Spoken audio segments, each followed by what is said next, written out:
Hey, what's going on, everyone? You are now listening to Resilience in Action with Erin Brown.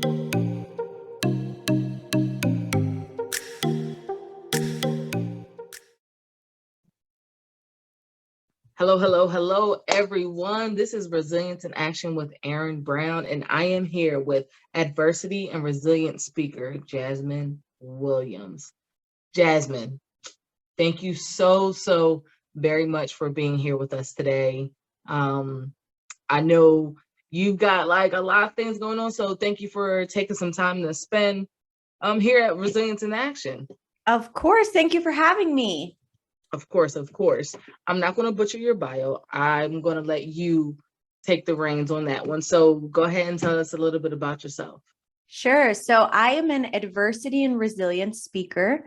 I work a lot with college students and a variety of other audiences to really talk about some of the difficult experiences that we all go through and how we can learn to build some of the tools and strategies to help us develop resilience, which is part of why I was so excited about your podcast. And my background is in communications and journalism as well. So I've been speaking for quite some time, started off sort of in the journalism realm and then pivoted to more of communications in the corporate and public sector. So I'm excited to talk with you. I think we've definitely seen over the last couple of years more people starting to focus on adversity and resilience. So I've been busier than ever, but all good things, and I'm excited about what's to come. Awesome. I can imagine where did you just get back from? New Mexico. Wow. How was that? It was different. It was so warm and very dry. I've never been there before. And so it definitely has a stereotypical desert temperatures, which I was not quite prepared for. But I had a really good time. I was at New Mexico State University and probably one of the funnest audiences I have ever worked with. They were amazing. That's awesome. They were engaging you and stuff. Yes. And I think as a speaker, I'm sure having a podcast too, like when you're not pulling teeth, the hour flies by and it's fun. And you're like, this is why I do this job. This is why this is so special and fun and can actually make a difference versus the audiences that are a little bit more stiff and need a little bit more, probing and prodding to kind of get something from them. So I think those ones, they just make it more fun for me for sure. Yeah, absolutely. So you say you've been speaking for a while. What's a while? Yeah, I actually gave what I would consider my first professional type of speech when I was in college. I spoke at a staff meeting in front of about 1,000 staff and faculty members on my own college campus. And I started to speak at other events just about my experience when I was in college. I experienced a lot of adversity in my personal life, and my school really opened up the avenue for me to share that story with other people on campus. And that's really how my speaking journey got started. Oh, that's awesome. So, okay. What is the hardest part that you've found with your speaking career? Oh, that's a really good question. I think there's parts that are hard in different ways. And I'm sure you understand that. The travel is sometimes hard, right? The early flights, the delays, that's hard. But I would say probably the hardest part, especially as an adversity and resilience speaker, is you're often talking about things that are not fun to share. And I think it's harder than most people realize it's almost like you're opening up your own wounds over and over and over again. And that's hard as hell, right? Like that's not fun for us to do. And it's really rewarding. It's really special because especially when you hear from an audience member after, Jasmine, I had such a similar experience and I was really losing hope. And this just reignited a fire that I didn't know I had in me. I really needed this, right? That is so, you can't replace that. But it doesn't change the fact that it's still hard. It's like you have a Band-Aid that you keep ripping off of yourself and pouring peroxide in the same wound over and over and over again. And I will say with time, it does get easier, but I would say it never gets easy. I think it's always difficult. And that's probably the hardest part, at least for me personally. Absolutely. I think we just learn how to articulate it and live in it, Mm-hmm. you know, instead of trying to escape it all the time. Because we can't, because Right. as speakers, we're talking about it constantly. Yeah. So learning how to go It's ahead. interesting. So someone from my speaking team had recently given me the advice to put not necessarily a trigger warning. I don't always like that term, but almost like I have a slide that says, let's pause. And it has like the play pause sign. Mm-hmm. And I literally say to the students or to the audience, you know, I'm about to share a part of my story that's actually really difficult for me to talk about. And I don't share it to make you sad, to kill the vibe or anything like that, but because it was something that really caught me off guard when I was in college. And I hope that by sharing this experience and the ways that I did not cope with it well, mm-hmm. and then talking about some of the ways that I could have done it better, right? Let's have that conversation. I hope that that will help you. And I found by just putting that little, I think someone on my team called it like a care warning. Okay. That actually helps me also. I know it's for them, but I feel like it helps me. Like, you know what, girl, the hard part's coming. You know, it's hard. You're telling them, you know, I might tear up. My last speech, I got very choked up in a certain part. And mm-hmm. I think it helps the audience see like, okay, she's not acting, like this is real. These are real stories. These are real challenges that people have experienced. And I think it almost makes them respect the speaker more to see, I am willing to open up this old wound to help you and to show you. And I want you to see this painful thing that I experienced. And I think it takes a lot to be willing to do that. Absolutely. Absolutely. Yeah. 110%. I agree. It's like, take care for you, mm-hmm. and take care for me, you know? Yeah. The crazy thing is we're all just trying to have a greater human experience.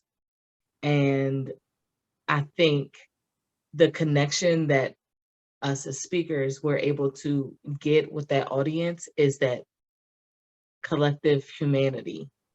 Like, I've been there, you know, I feel you, I see you, you know, I acknowledge your existence. And that's great for them, but it also is great for us too, because we know we're not alone, but we like to hear it, you know? Right. So yeah, absolutely. Especially, I think something I see a lot working primarily with college students is, you know, there are a lot of times when you'll be speaking and you're like, it's not landing. It's not hitting anyone. The message is not getting through. And, you know, people are not paying attention or on their phones or whatever. And without fail, every single time, you know, I'll make eye contact with certain students and be like, it's not clicking for them. That's okay. They're not my person today. And later on, that is the student that will come up to me after and say something.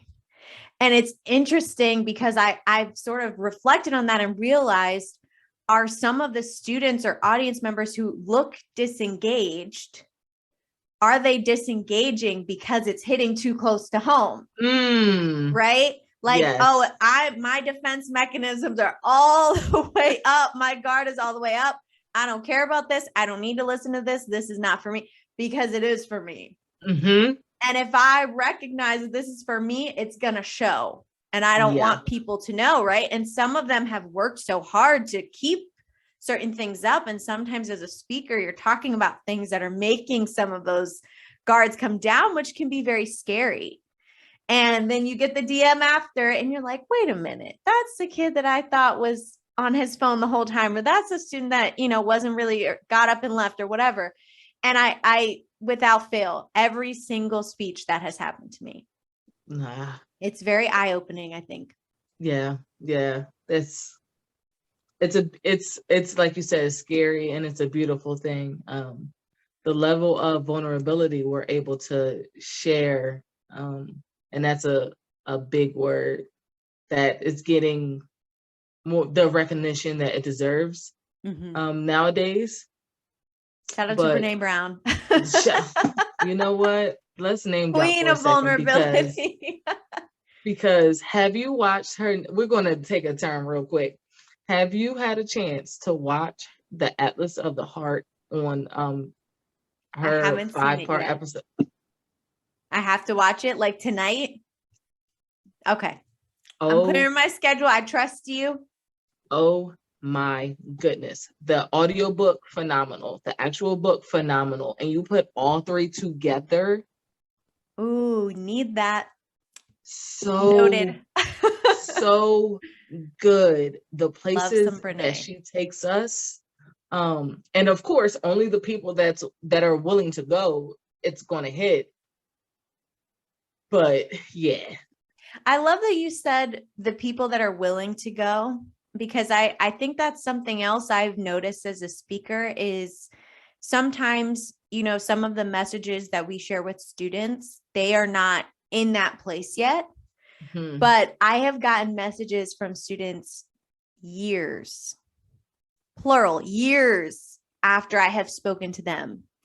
And I'll get this DM request like, hey, Jasmine, you spoke to my college campus, 4 years ago, and you said XYZ, and it didn't really resonate with me then, but then I just had an experience that all of a sudden it did, right? And so it's so amazing that even though they weren't willing to go there at the time, it was still in there. And when they're ready or when they're willing, or it suddenly does become relevant to whatever situation they're in, that information, those messages are still there waiting to support. And I think that's just really cool, for lack of a better, more eloquent term. I just think that's really cool. Yeah, that's got to be a great feeling for you. Like, like you said, maybe it is someone that they weren't really paying attention or whatever the case may be. And then somewhere down the line, that didn't stop you from sharing your message, and it didn't stop them from hearing it. It may have, they may have not been listening, but they heard it. And it took an experience for them to listen to it. But shout out to you. I love the way you said that. That was so good. Shout out to you for still delivering it, because I think that's what we're called to do. Like, regardless, we're still called to deliver the message so that when that person is ready to hear it, when they go looking for it, they'll find it. Yep. Yeah. I love that. So accurate. Love it. Listen, I told you this conversation was going to be fire. Oh my gosh. Okay. Why do you think you were called to speak? Why? I don't know. I don't know why. I can't think of a specific reason. Okay. But I do know since I was born, like, my first word was mine, and I've just never stopped talking ever since. Very on brand for me. And it's interesting when you get to a certain point in your career. And I think usually like in your late 20s, early 30s is when most people sort of start to do some of that like backward glancing. But when you're thinking about your career and your life, and it felt like this, right? Like you're zigzagging and nothing makes sense. And what the hell am I doing? And everything's all over the place. And then when you look back, it's such a clear trajectory, right? Like everything makes sense. And everything was always in alignment for you to land where you are now. Of course, you didn't know that at the time, but it's like all of the puzzle pieces fit together, and it all adds up and it all makes sense. And I think for me, even looking back, being the chatty Cathy in class who every report card, my parents were getting told that I would not stop distracting whoever sat next to me. And so my teachers would just put my desk on a little island by itself Oh, because I couldn't stop talking. I just could not shut up. Like I couldn't. there's Jasmine's aisle over there. Yes, I would literally have a little island. And I remember like my mom would come for parent teacher conference and be like, why is my kid sitting by herself? Like, and the teacher's like, she won't stop distracting everyone. She will not stop talking. And I've been like that since I was a kid. And my family just thinks it's so mind-boggling now that I get paid to speak places. Yeah. Because they couldn't get me to stop talking. And now people want me to talk. And it's they just, pay you to talk. Yeah, it's so interesting just to see how certain habits and behaviors that we've had even as children like have played such an integral role in where we end up. Mm-hmm. And I'll ask people, are you surprised that this is what I do? And they're like, not at all. Like, not at all. You have been this way your whole life. You have always been a great speaker, have wanted to be a leader. Even if I wasn't the line leader, I was the self-appointed line leader. It is what it is, right? I am very self-aware. At least I have that going for me. And I haven't changed a lot. I've grown a lot, but I haven't changed a lot. So I like that. I've grown a lot, but I haven't changed a lot. That's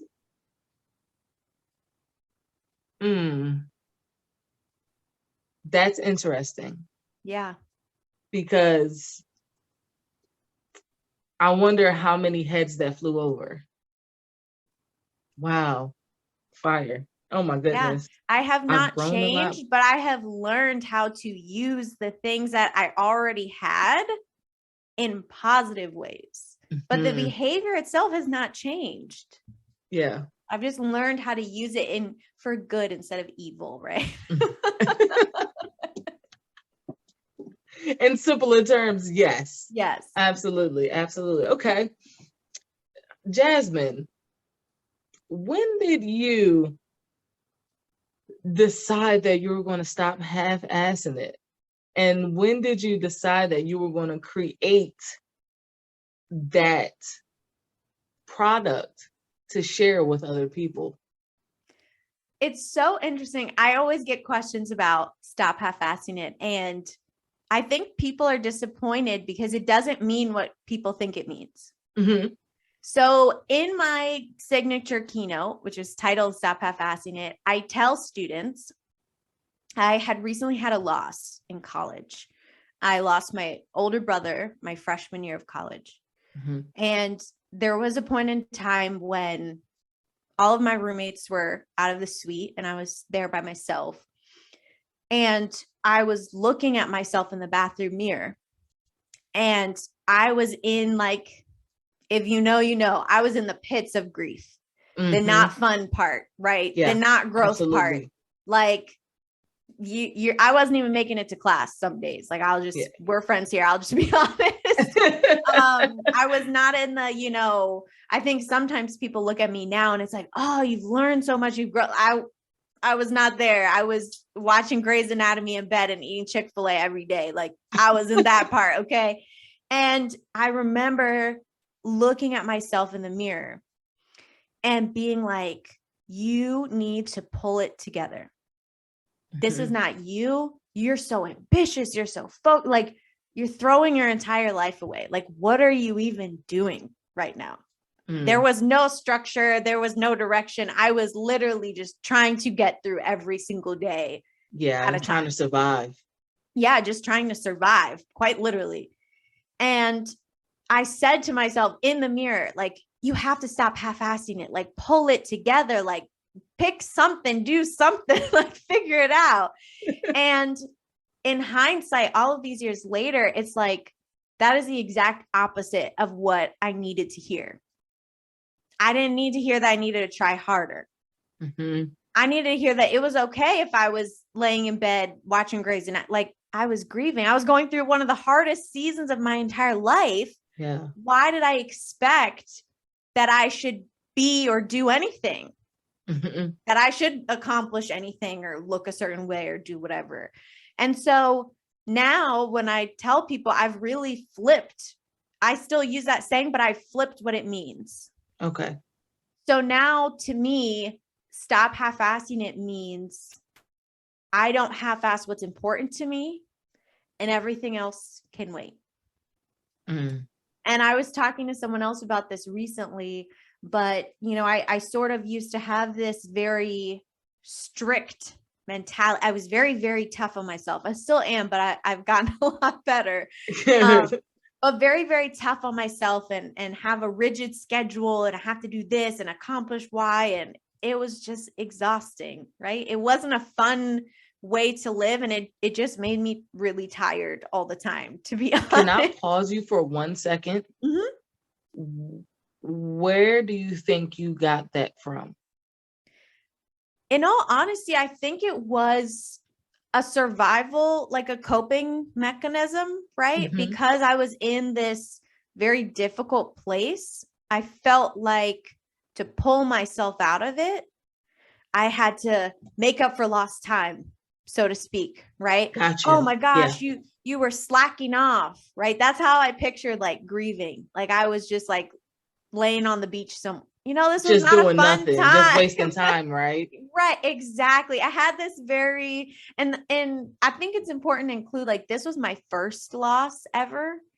And I had just turned 18, literally a week before. And so I was very young. It was my first loss. And so I didn't know anything about some of the things we know about now, right? Mm-hmm. And so I had this very black and white mentality around what I was supposed to do or what this should look like. And, I think I was just so hard on myself and I would push myself too hard. Back then, if there was a day that I didn't make it to class, I would then beat myself up the whole afternoon for not going to class. Whereas now it's like, if I didn't make it to class, that means I needed to stay home today. Mm-hmm. And so if I'm going to stay home today, that means I'm going to stay home in bed under my covers. And if I want to watch Grey's Anatomy, I can watch 6 hours of Grey's Anatomy. Today is the day, right? Mm-hmm. So if today's a rest day, don't half-ass the rest day. Get the rest that you really need. Yeah. So that when you do come back, you're ready to come back. Because I think so many of us do that where it's like, I'm on vacation, but checking emails. Like, if you're going to be on vacation, be on vacation. Enjoy Absolutely. the time off so that when you come back, you're actually back. And I think we all kind of flirt with that line so much. And that's why we just feel tired all the time because we don't fully commit to being here or there. We're kind of a little bit in, a little bit out of everything at the same time. That's that fear of missing out. We're scared we're going to miss something. And it's like, we're so petrified of what we could possibly miss that we're missing the moment that we're in right now. That's dangerous. That's sad. Oh, absolutely. So goodness. that's really my mindset now is if I'm on vacation, don't half-ass it. Do what you want, right? Next week, I'm actually leaving me and my best friend, or we're meeting in Puerto Rico. And we're going to the rainforest. We're going here. We're going to swim with the turtle. We're there. Do what you want. Do everything. Right. I told my team at work, I'm not bringing my laptop to Puerto Rico. If the building's on fire, I'm not a firefighter. There's nothing I can do to help you. I'm sorry. Call 911. Call somebody else, but not me. Yeah. Right? And so I think like those boundaries are really, really important when we're talking about not half-assing it, because if you are trying to do that, but everyone in your life is not on the same page, it ain't going to work. It ain't going to work. I'm going to give you a little snippet of that Brene Brown. Oh, tell me. I'm here for Brene. Oh my gosh. So she had Prentice Hemphill. And she explained boundaries in one of the most profound ways. She explained boundaries. What did she say? She said it's the what is it? The space to love me and love you at the same time. Oh, but in a sense. And I was like, yes. Yeah. I saw the best Instagram quote recently. It said, boundaries are not to keep people out. Boundaries are for things that you want to stay in your life. Because if I didn't want you to be in my life, there's no need for a boundary. You'll just be gone. Yeah, exactly. Right? If I hated this job, there would be no need for boundaries because I would just quit and find something else. Right? Boundaries are things you want to keep. Relationships, jobs, whatever. I want this in my life. And so I need to set up a system so that it works for everyone, just like you were saying. So I totally agree. Team boundaries over here. My therapist is smiling down on me right now, I'm sure, if she can hear it. But yes, it's so important, and it really does make a world of difference. Yeah, absolutely. Absolutely. Okay. So we're going to circle back because I kind of cut you off in your explanation. But I wanted to grab that moment while you were in it, because I think my listeners and the listeners will get a lot of value in what you had to say and what your experience was and how you navigated it and went through and worked through, came out on the other side. So circle back, you were explaining the stop half-assing it, and I didn't mean to cut you off, but it was just, I had to. No, that's okay. Yeah, I think the last part, the tail end of your question, was about when I started to kind of promote that message. Yes. And it's interesting because I don't think it was a while before I came up with that good of a title, before I will point that out. Because again, I was speaking for a while, but my speech was very general. And I think I made the same mistake that so many speakers make, which is my speech was just my story. Yeah. There was no, like, a good speech, as you know, it's my story, but it's also how can you use what I learned from my story for your own story. And so that was like the secret ingredient that I was missing. And when I eventually figured that out, that's when my speaking career really started to kind of grow. And I was able to help other people, I wasn't just preaching about my own experience, but this is how you might be able to apply this to what you're going through. Perfect. Okay. Hey, y'all. Listen, it is time for some action. If you are enjoying the content that you've been listening to, I need you to rate and review. That's it. That's all. Make sure you go to wherever you're listening to this podcast and rate and review it for us. We appreciate you so much. Let's get back to some resilience.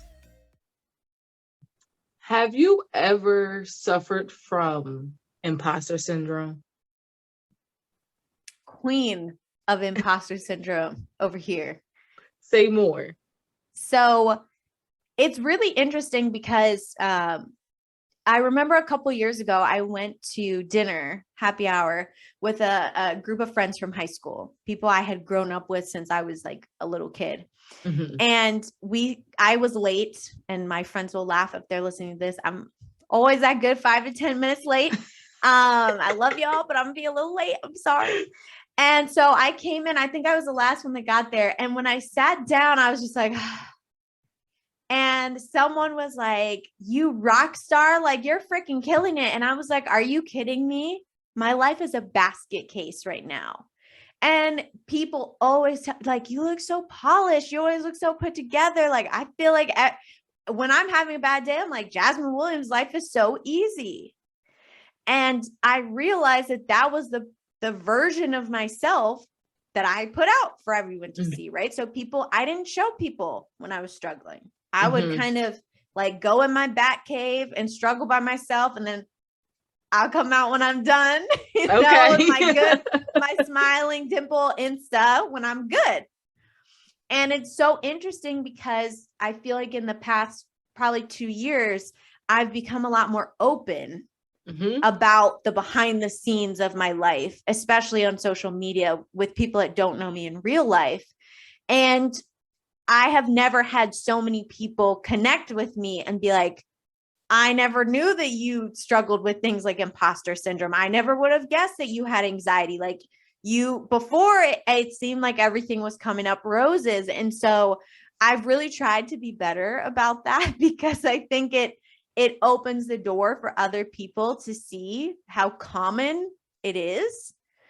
But for me, biggest imposter syndrome cure is just having good people in my corner and just being able to, you type in the group chat when you're having a rough day and your friends are like, you're killing it. We're not doing this today. No, ma'am, let's not. And then you are that in return for other people when they need it. And so I think having those support systems is really, really important because there are days where you're not going to believe in yourself. There are days where you speak to an audience and you're like, that was the worst I've ever done it.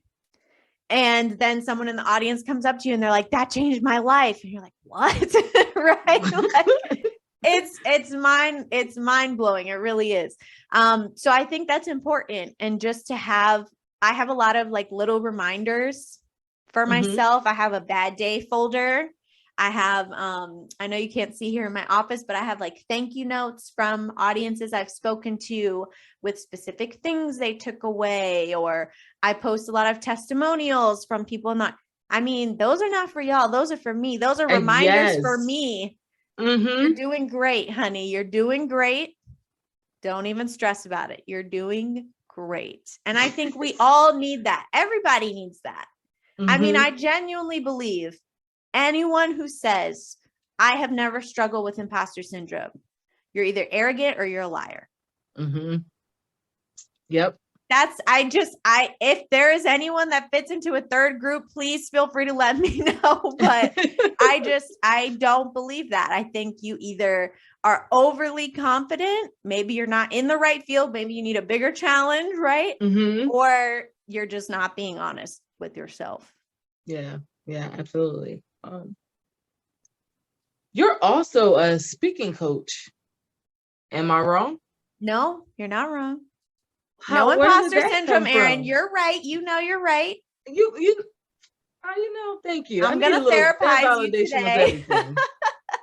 Yes. How did that come to be? Yeah, it's really interesting because I never intended to do that. It was one of those things where you do it for a lot of your friends and family, and then someone's like, you could probably get paid for this. And you're like, oh, interesting. But I noticed that, for example, if anyone in my family had like a job interview coming up, it's like, oh my God, you have to call Jasmine, like let Jasmine prep you, let her do some practice questions with you. And even my parents will be like, okay, I have this job interview. Right? And my friends, hey, Jasmine, can you look at my resume? What's a good way for me to say this? How can I present this? Right. So I'll look at someone's resume and be like, oh, you should say this, phrase this in that way. That sounds stronger. This is how you could get them right. And that's just, as a speaker, especially, that's just how my brain works. And over time, other people would start to reach out to me and say, hey, can you help me work on my speaking? And it has just blossomed into something I was not even expecting, in a really good way. Yeah. I've gotten the chance to help people prep for everything from board meeting presentations to a couple years ago, I worked with a dietitian at Stanford Health. Wow. And I got to work with her, prepping for research conferences and presentations that she did on behalf of the hospital. And talk about imposter syndrome, right? I was on our Zoom calls like, what could I possibly teach someone that works at Stanford? Like, why is she asking me? I should be asking her the questions, right? Yeah. And I think things like that, like that's such a perfect example of we all bring different things to the table. And some of us don't know what we bring yet. And it might take you a while to find what the missing ingredient is. But I kind of feel like life is just one giant potluck and we all have our own dish that we make really, really well, better than anyone. Mm-hmm. Like no one makes better fudge than my mom, period. I don't care what company, I don't care. No one makes better fudge chocolate than my mom. So that's what you bring to the table. And I feel like some people just don't know what their dish that they bring is yet, but we all have one. Yeah. I love that because I like to eat. So I love to Yeah, try I the don't like different to cook, things. so I'm surprised I even use that analogy because cooking is But not you're my not a thing. cooker. I see. I'm a cooker. I'm not a baker. Now, Okay, that's fair. That's fair. My I'd wife rather is bake than cook. amazing. I don't know See, how. that's why I y'all just can't. balance I'll burn though, some because cookies. you bring different things to the table, so the table is full. Exactly, That's all that exactly. I matters. got the spaghetti and all that good stuff. You bring the muffins and stuff, and we'll have a feast. Exactly. I love it. um, do you have any like mindfulness tips that you would like to share with our audience, our listeners, to try to help them maybe overcome some difficulties they're facing in their life right now? I love this question because I actually am kind of new to a mindfulness practice. I feel like I've just recently gotten more into it within the last year or so, especially. I've really started a meditation practice, just more self-care in general than I ever have before. And I think everyone in my life is like, it shows. You seem happier, you seem calmer, you seem more centered. And I think for me, the biggest thing is just it's tricky because everyone has a different practice. And I use that word intentionally of what works for them. But for me specifically, I love to write. And so journaling, life saving, life saving, because I always tell people I talk very fast, right? I'm a Northeaster. I'm born and raised Maryland girl, DC area.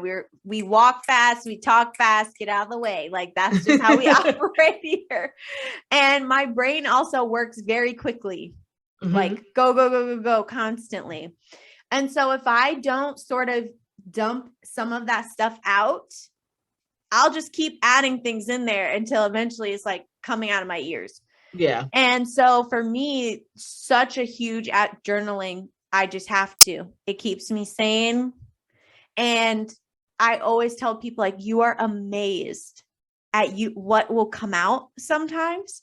And like, I'll be looking at the page, like, I feel that. I didn't know that. Oh, Yeah. that's interesting, right? Like it's very enlightening just to see when you're in a quiet place and you're just comfortable and relaxed and you're just with yourself, which is very scary because you don't know what's going to come out.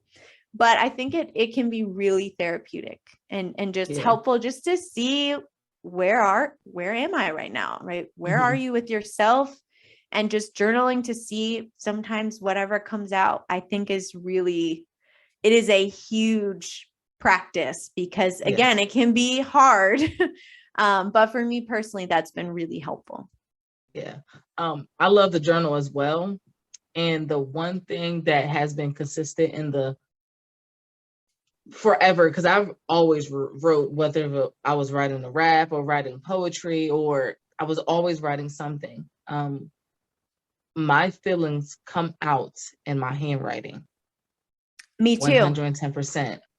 You can look and be like, oh, I was frantic writing this. It's so interesting. Yeah. And you learn so much about yourself from yourself, which is like, there's only so many activities that bring you that, right? From yourself, about yourself. And I just think that's amazing. Yeah. I love journaling. Yeah. The handwriting you can tell. You can tell when you had a really good day and you had a not so good day. Yes. And it's like, okay, it looks like a doctor wrote this because this looks like chicken scratch. I must have been definitely, I don't pissed. even have my notebooks right here, but I definitely have some chicken scratch pages Yeah. I in think there.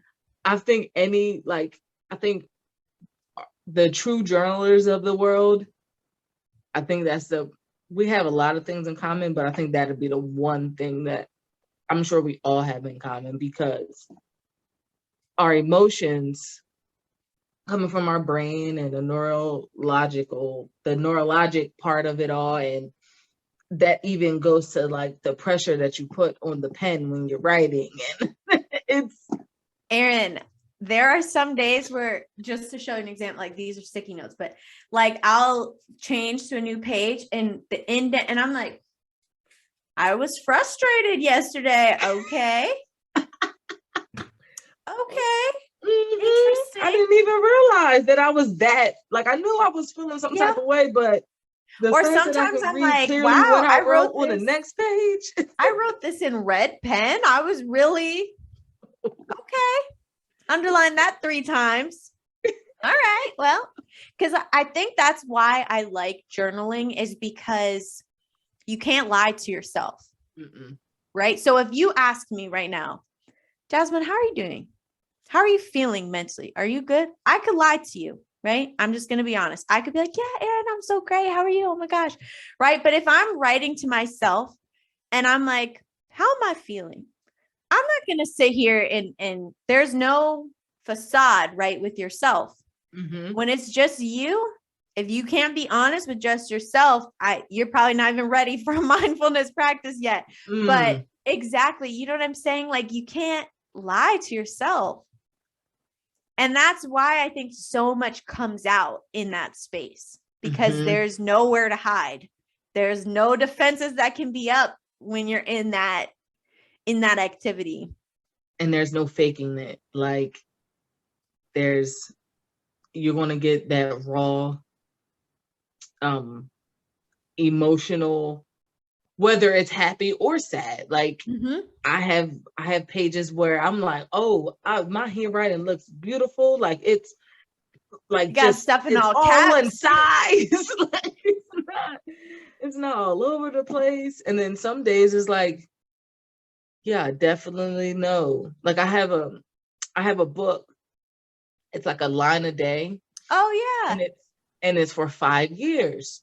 So it was awesome that I can go back. The first year was like, but I really didn't do it as much. Second I year was like, missed so many days in my first year of mine. Half the days were empty.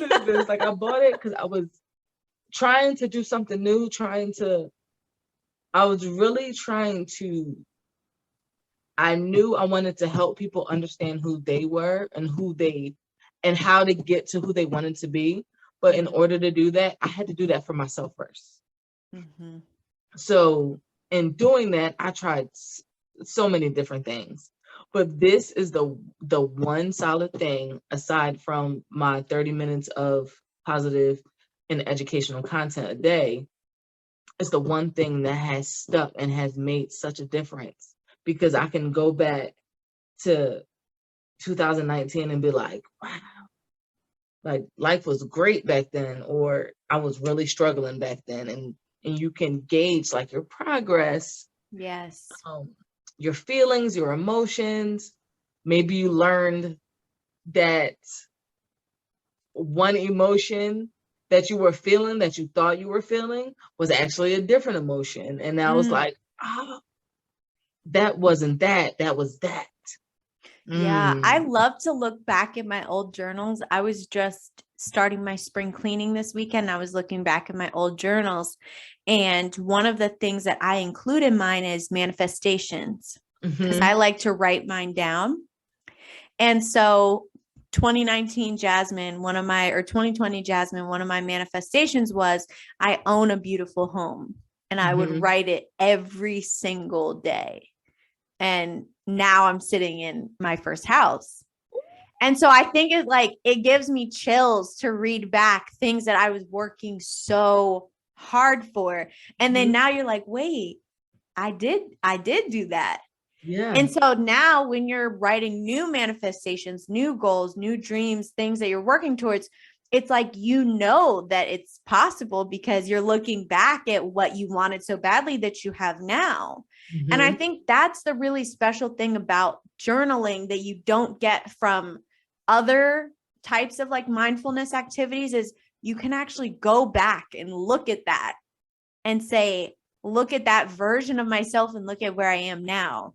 And it's just it's a really interesting opportunity for reflection and just to look at where you are and where you're going. And I love that.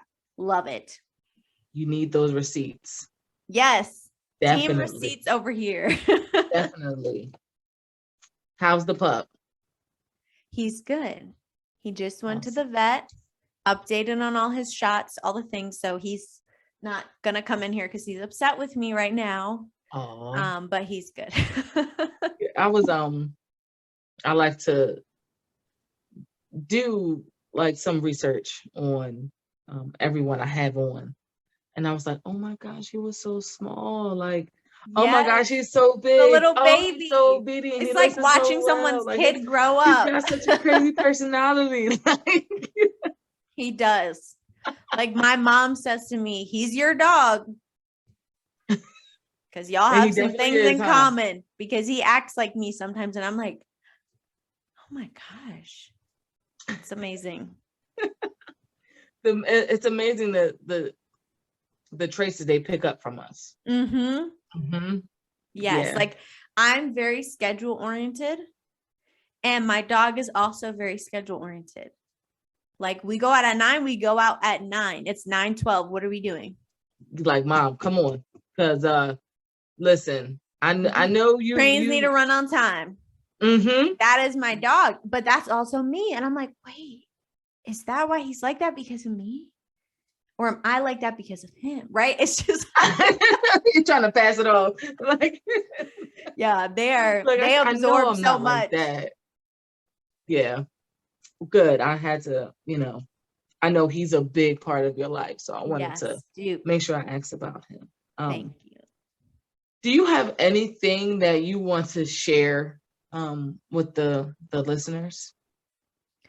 I think the biggest thing is just, and this is something that it took me a while to learn, is there is no advice that anyone can give you that is one size fits all. And I remember for so long, I would look at people who seemed like they had it all together and like, I'm going to like try to be like this person or try to do what this person does because it's working for them. But the keywords are working for them. And then I would be like, this doesn't work. This isn't working for me. I'm trying to get up at 5 a.m. and drink the damn kale smoothies and my life is not getting better. I'm tired and hungrier. Right? It's not working. Something's not working. And it's just, I think that is so important. Like what works for everyone else does not work for you. It doesn't have to work for you. You have to recognize like what your non-negotiables are and what things you need to be happy. Me personally, I will never be happy getting up at 5 o'clock in the morning. That's not me. I'm sorry. And if people want to call me lazy or say my business is not going to grow, whatever, I don't care. I will be a meaner, sadder person if I got up at 5 o'clock in the morning every day. It's not for me, and that's fine. Yeah. So I think it's important to take everything you get from people sort of with a grain of salt like that, right? You have to figure out what works for you. Absolutely. What do you love? What works for you? What brings you joy? What's that sense of balance again, right? If you're on a rest day, let it be your rest day. If you're in a admin work heads down day, then you really need to put your head down and be working kind of day, right? But there has to be this balance, this balancing act, because life is supposed to be fun. Yes. It doesn't have to all be hard. It doesn't have to all be ambitious and driven and heads and nose to the grind. So, it doesn't have to be. And I think sometimes we get this pressure, like you have to do more, be more, get more focused, be more ambitious, grow your following, blah, blah, blah. And it's just like, you don't have to. You don't have to. And so I think it's important to, especially we were talking about journaling, like that reflection of yourself and what brings you joy and what feels good to you. And it doesn't have to work for literally anyone else if it works for Mhm. you. I think Yeah, that's the biggest thing I've learned. I truly believe that we can listen, take what works, and discard the rest. You can listen to someone else and take what works, what you think will work for you, and then as you go, now you're building your own personal blueprint. It's your Yes. blueprint. It's not going to look like anyone else's. Yes, exactly. I Exactly. And I agree. think that's so important. Absolutely. So do I, because I mean, can you imagine a carbon copy of all of us? Like, Y'all would be sick of me. Sick of me. One Jasmine Williams is enough. I I'm immediately serious. went to TikTok when it was like, what did they say? Something about when something happens, y'all gonna be sick of me. Sick of me. Just Yes. immediately went there. I also love that post. I don't have it in front of me, but it's like you could go to the grocery store and you could get all of the ingredients to make your favorite smoothie, but it doesn't taste the same as when you go to a certain place to get it, right? If there's a place near your house. And the woman who posted it, she said, that's why I don't worry about people copying me. Because you could take my exact speech. I could give you line for line what I'm going to say, and you're still not going to do it like me. Mm-hmm. I could give you my book and say, here, this is the manuscript. This is what the book's going to be about. And you can write the exact, and it's not going to be the same. And I think it's just, you get to a point in your life where you realize that no one else can be like you. And when you're younger, it's like, that's a bad thing. But when we get older, we realize like, that's so special. No one else can be like you. Like, that's amazing. That's our superpower. You can't do me wrong because it's me, right? Like no one else can show me what this is supposed to be like. And I think we need to learn to harness that power in just being ourselves and whoever that looks like for us a little more. Yeah, we need to let go of what society tells us we should be and who we should be, and because that's proven to be very, very detrimental. Like, point blank period. It's heavy. Where can we, if we wanted to follow you, support you, where can we do all that? Yes. So I am on all of my social platforms at Miss Jasmine C. Williams. And you can also find me, some of the schools I've spoken at, and more about my message at jasminecwilliams.com. Perfect, perfect, perfect. Love it. Love it. Jasmine, thank you so very much for spending some time with us, specifically with me. I'm going to be selfish, y'all. And it just is what it is. I'm going to be selfish. Thank you for spending some time with me. Before you go, I have one question for you. Okay. What does resilience mean to you? I was talking to someone else about this recently, and I said, I think there's this idea that adversity makes you strong. And I think it's the opposite. Resilience is what makes you strong. Adversity makes us weak, right? Adversity is hard. Anyone that says adversity is not hard, that's the definition of the word, right? But resilience is really what's already inside of you, and adversity is often what brings it out.